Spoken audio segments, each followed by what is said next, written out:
Votre mission, si vous l'acceptez, consistera à distraire Monsieur Brown quelques secondes afin de masquer les ondes de choc de notre expérience. Mission acceptée. Je mettrai à profit mon charme féminin et si j'échoue, mes muscles prendront le relais. Ça fera l'affaire. 008 est au taquet. D'abord le charme, compris? Ben oui, pourquoi? Fais comme tu veux. Okidoki.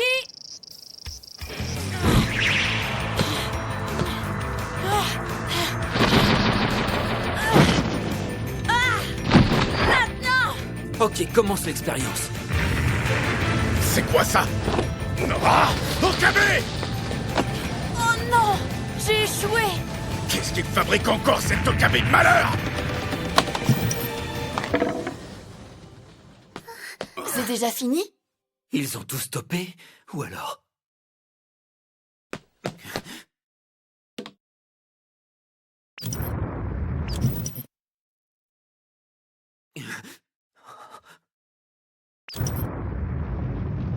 Est-ce que je suis en train de rêver?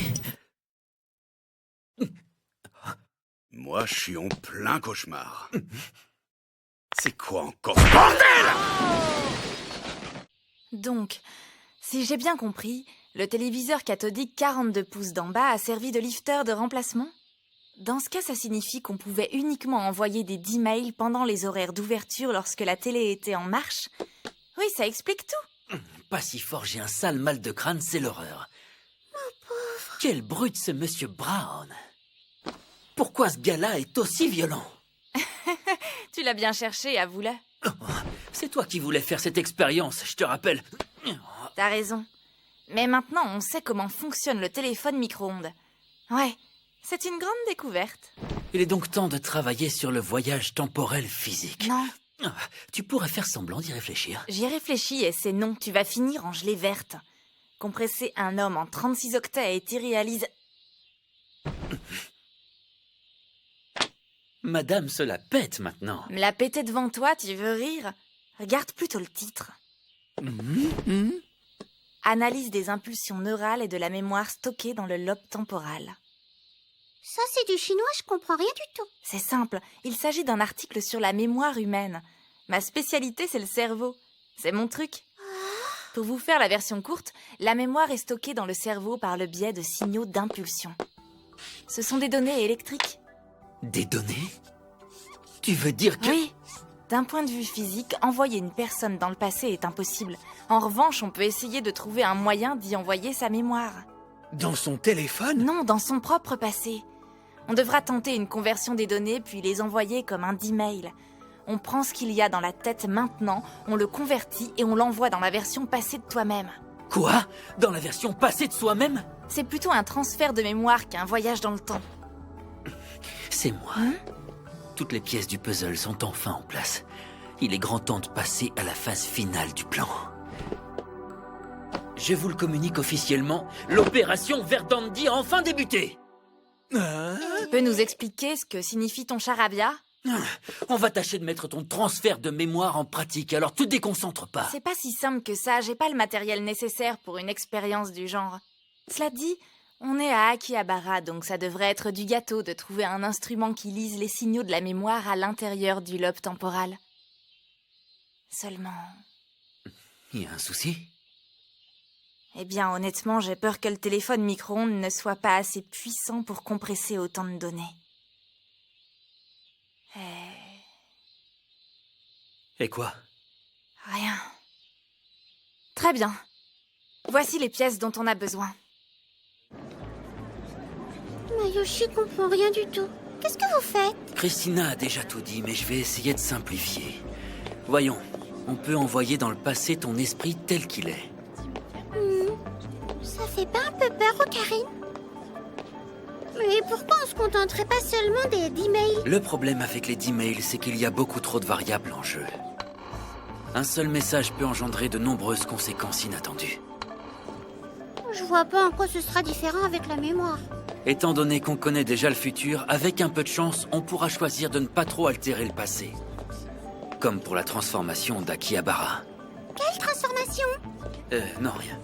Oublie ce que j'ai dit. Mais alors, qu'est-ce que ton corps devient quand on a envoyé ta mémoire dans le passé?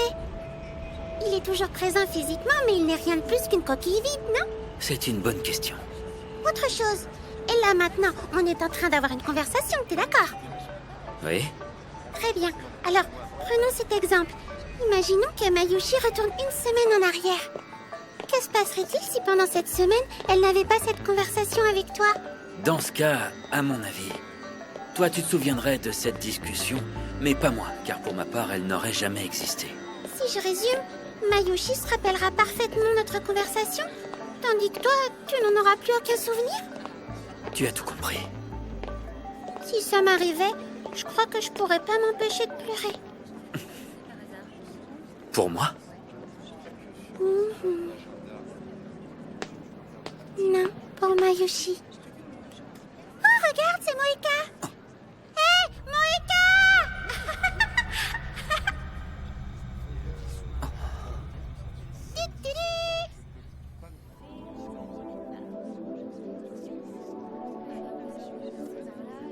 Shining Finger, t'as l'air morose, quelque chose ne va pas?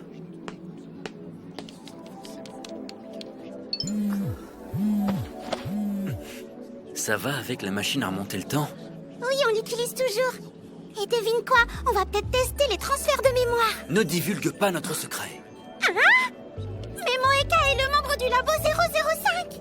Oh, ça n'empêche pas. C'est quoi un transfert de mémoire? L'explication est dans le nom. On extrait la mémoire d'une personne et on l'envoie dans le passé. C'est incroyable. Moeka? Attends! Tu vas où comme ça? Tu crois qu'elle va bien?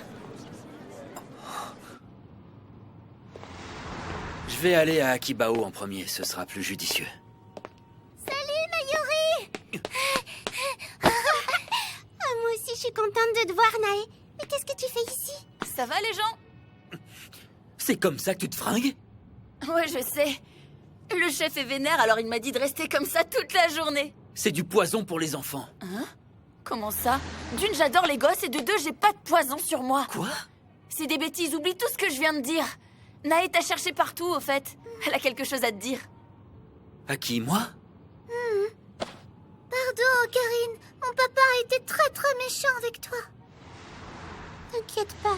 T'es venue jusqu'ici pour me dire ça? T'es une gentille petite chose, tu sais. C'est pas une chose, c'est une enfant. Merci beaucoup, Nae. Pour être honnête, c'est vrai que je lui cause un tas d'ennuis. Là, on est quitte. Ça te ressemble pas d'être aussi patient avec elle? Qu'est-ce que tu veux dire? Oh, Karine est très patient. Si tu le dis. Mayushi ferait mieux d'y aller si elle ne veut pas être en retard. T'as rendez-vous avec quelqu'un? Oui, avec Fubuki, une cosplayeuse. J'ai fabriqué un costume Ah pour oui, elle. c'est vrai, le Komima approche à grands pas. J'ai trop hâte. À plus tard, tout le monde. Au revoir. Je pense qu'on devrait rentrer au labo, nous aussi. Non, Christina m'a demandé de trouver des pièces pour elle et j'ai encore rien acheté. Je voulais pas te le dire, mais Kurisu Makise travaille pour le CERN.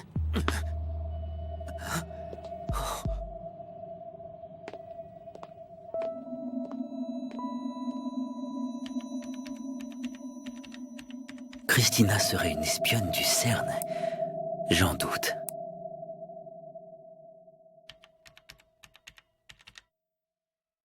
Mademoiselle est débordée? Carrément. M'espionne pas, c'est pas cool. Alors maintenant, tu postes des trucs sur Channel? Ah, je le savais, C'est j'aurais parce que parié tu- que t'étais une mordue Channel. C'est pas vrai. Pas la peine de le cacher, il faut pas avoir honte de sa vraie nature. Tant pis. Excellent! Christina, chérie, je te confère officiellement le titre de Suffit, j'en ai channeleuse. assez de tes surnoms à 2 balles. Et t'as intérêt de le dire à personne. N'exagère pas. Pourquoi cacher au monde ta passion pour la Channel? Tu devrais l'écrire sur ton CV. On aura tout vu. Une scientifique qui poste sur Channel. Crétin, celui-là. Possible. Par la suite, tu pourras peut-être répondre aux AMA des utilisateurs. Je maudis de savoir ce que c'est. Mais dans un sens, te voir pianoter sur la Channel comme tu le fais est assez rassurant. Une fille qui cache si mal ses secrets ne peut pas être une taupe. C'est très drôle. Quand je l'ai croisée plus tôt dans la journée, Suzua m'a certifié que tu étais une espionne du CERN. Alors, Tu me connais assez pour savoir que c'est faux. Cette accusation est plus que ridicule.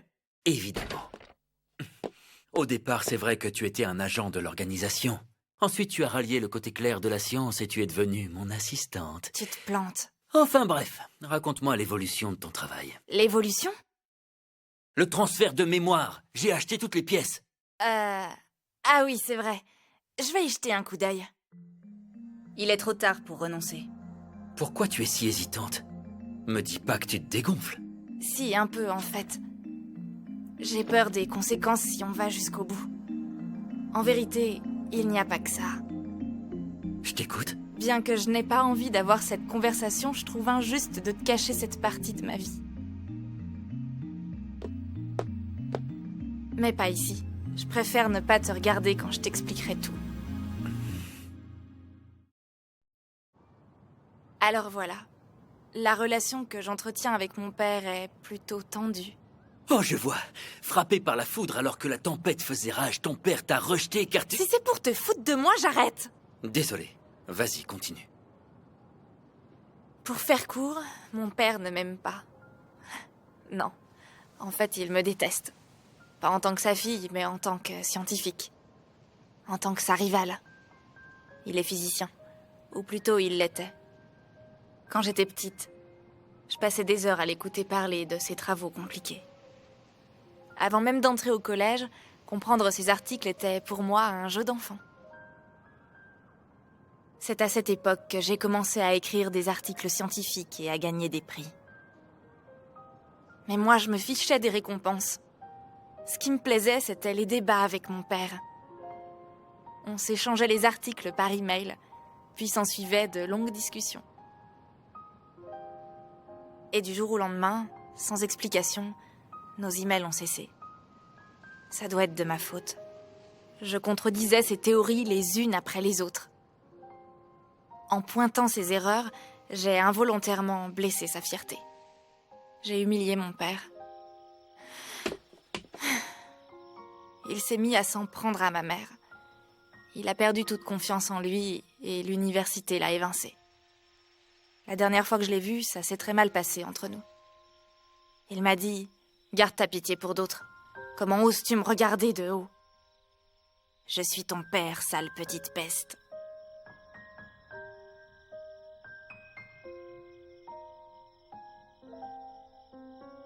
La haine de mon père à mon égard a déjà dû atteindre son paroxysme. Si je crée la machine à transfert mémoriel, il trouvera un moyen de me détester davantage. Je vois. C'est donc pour ça que tu es réticente. Ouais, mais rassure-toi, j'ai bien l'intention de construire cette machine. Mener des expériences, c'est ma vie. J'ai toujours besoin de faire des tests, c'est dans ma nature. Et dans celle de mon père. Ça me rappelle ces merveilleux moments qu'on a partagés, lui et moi.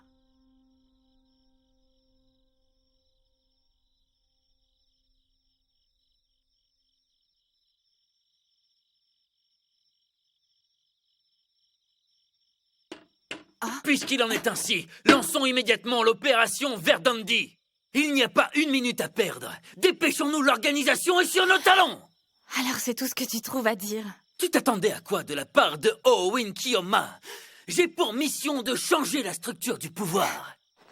À quoi je pensais? C'est pourquoi je vais tout arranger. Où est ton père en ce moment? Il habite à Aomori. Le voyage coûtera cher, mais qu'importe. Fais-moi savoir quand tu prévois d'y aller et je t'y accompagnerai. Quoi? Tu veux vraiment qu'on aille voir mon père? Bien sûr, ma chère. Tu es une scientifique hors du commun et j'ai besoin que ton efficacité soit au top pour atteindre mon but. C'est pour cette raison que l'honorable Owen Kiyoma a décidé de t'accompagner pour aborder le sujet avec compassion et finesse et crever l'abcès qui existe entre père et fille. Arrête ton cirque. Ça te ressemble pas. Les savants fous autoproclamés ne sont pas supposés être compatissants. Eh ben, en fait, c'est que, tu vois... Quoi? Qu'est-ce qu'il y a de si drôle? Le truc avec toi, c'est que tu peux être le pire des idiots comme un type super. À ce que je vois, tu daignes reconnaître ma grandeur, Christina. Te la pète pas. Après le discours que tu m'as sorti, t'auras intérêt à venir, sinon je t'y traînerai de force. Je tiendrai parole.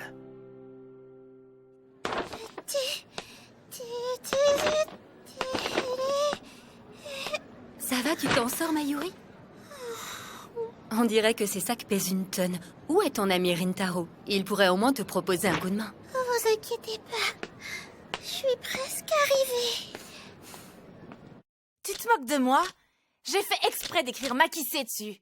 Je suis désolé, autant pour moi. J'avais cru que Pudding de Makissé, c'était le nom de la marque. J'ai pas tellement fait attention. C'est bidon comme excuse. Bah, qui c'est ce Makissé, d'abord? C'est moi, je te signale. Tout s'explique maintenant. Si t'avais eu la présence d'esprit d'écrire simplement Christina sur l'emballage, ça m'aurait évité d'avaler ces calories. Tu manques pas de culot, Okabe. Et ça d'ailleurs, c'est ma cuillère. Il me semble pas te l'avoir prêtée. Ma cuillère? Non mais écoutez-la. Et toi, tu te gênes pour emprunter les fourchettes du labo? Qu'est-ce que tu transportes? Juste du matériel pour le cosplay et les affaires de rechange de Mayushi. Tu dors ici. Oui, bon, comme vous le savez, j'ai beaucoup de travail pour le Komima. Tes parents t'ont donné l'autorisation? Est-ce que tu leur as demandé? Oui, je les ai prévenus, c'est bon. Toi aussi, tu dors ici pour travailler sur le téléphone micro-ondes, n'est-ce pas? C'est ce que j'avais prévu, mais je vais peut-être changer d'avis. Tout d'un coup, j'ai plus trop envie de passer la nuit ici. Un certain Owen quelque chose ne se gêne pas pour voler le pudding des autres. C'est Kiyoma! T'es bouché! Owen Kiyoma, bon sang! Tu peux parler, toi. Et puis d'abord, n'essaye pas de changer de sujet. Je crois que je vais rentrer finalement. Moi, je ne vois pas d'inconvénient à rester. Si le voleur de pudding passe la nuit ailleurs, moi, ça me va. Quoi? Comment ose-t-elle? Mon âme est intrinsèquement liée à ce labo! Je ne m'en irai pas! Pourquoi c'est moi qui dois me taper les courses pour leur soirée pyjama? C'est inadmissible.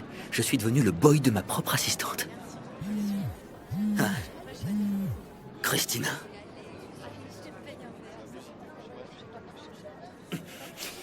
Ne sois pas arrogante. N'oublie pas que tu t'adresses au savant fou. Si je suis arrogante, qu'est-ce qu'il est, lui? Fais voir. C'est rien. Viens vite, on doit faire ça avant qu'Okabe ne revienne.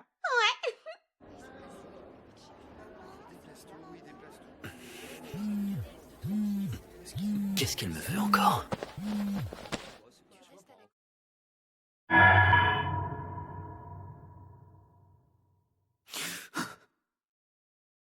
C'est pas vrai.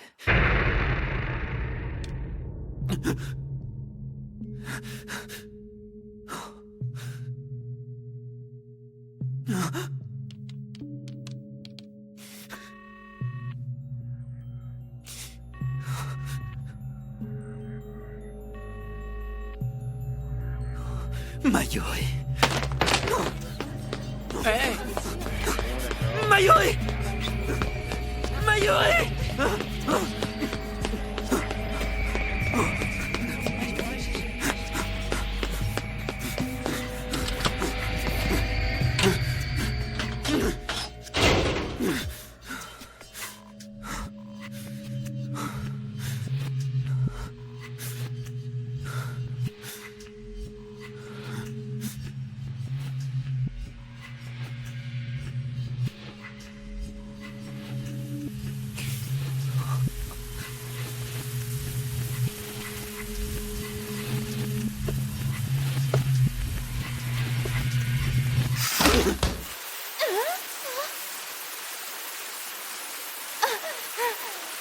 Toi!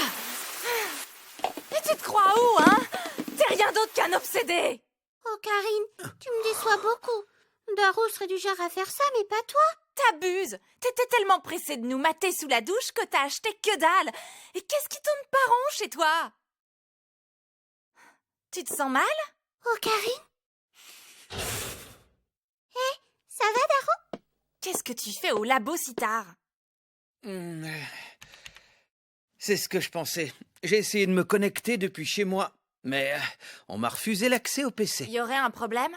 Difficile à dire. On dirait qu'il est directement relié au cœur du CERN. Quoi? Tu peux entrer dans leur système? Ouais, c'est un jeu d'enfant. Enfin, presque. J'ai aucune idée de comment c'est arrivé, mais à mon avis, il y a anguille sous roche.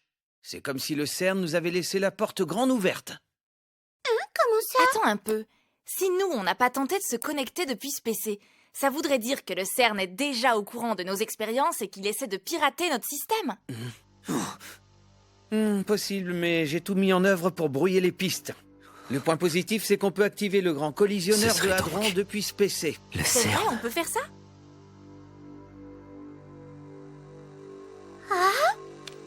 Qu'est-ce que tu regardais?